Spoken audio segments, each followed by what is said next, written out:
Quem vai poder me ajudar?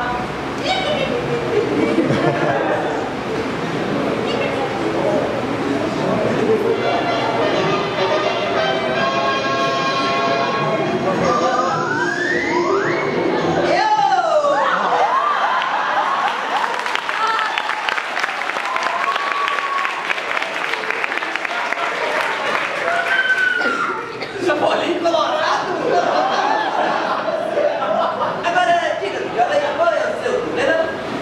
Eu não consigo me concentrar para a física 1 e eu vou perder todos os... Nossa! Não tirei zero. E é buscar.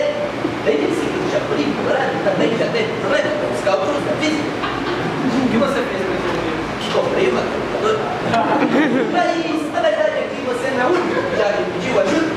Eu já ajudei muitas pessoas aqui do evento que estão se aproveitando de minha pobreza. Desde os mais antigos, como o Danny Boy, até os mais novos, como o Opa. Acontece que... Você machucou, Chapolin? Claro, não. Todos os meus movimentos são friamente calculados. Tudo bem. Mas o que eu disse para eles e vou dizer para você é que a solução para esse e os outros problemas está aqui. Só que eu esqueci, então eu vou ter que pegar.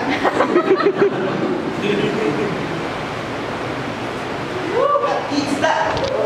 A 48. É de comer? Chapolin, mas como que eu vou usar isso aqui? Eu ouvi falar dela na TV, no estudo da meu, que eu fui com um amigo meu, mas eu não sei usar. Ah, mas você deve continuar indo nesses eventos e frequentando a igreja.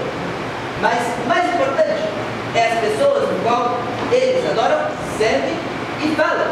Nesse livro, ele é o meu criador, seu criador e de todos que estão aqui. Ah, se é assim sim. Ele morreu por nós. Sim, ele preferiu morrer do que dar a vida. Ele preferiu dar a vida do que morrer. Bom, o que importa é que ele morreu e ressuscitou. Se você continuar crendo e buscando nele, ele vai te ajudar em todos os problemas. E a alegria irá te ser. Quer dizer, com o amor de Jesus é grande. É exatamente o que eu ia dizer. Porque o nome dele é Jesus. Agora sim, Chapolin. Já sei como resolver todos os meus problemas.